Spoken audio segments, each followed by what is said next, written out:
Joining a group on WhatsApp is a simple process that can connect you with family, friends, or colleagues in a matter of minutes. The most common way to join a group is through an invitation link. A group administrator can send you the link via direct message, email, or any other messaging platform. Once you receive the link, all you need to do is click on it. WhatsApp will prompt you to confirm whether you want to join the group. So basically, after you accept, you're going to instantly become a member of the group. So you're going to be able to send messages and see all of the prior conversations.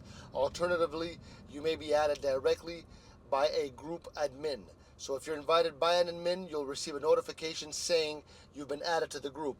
This is often used for private groups, um, or those where the administrator needs to control who joins.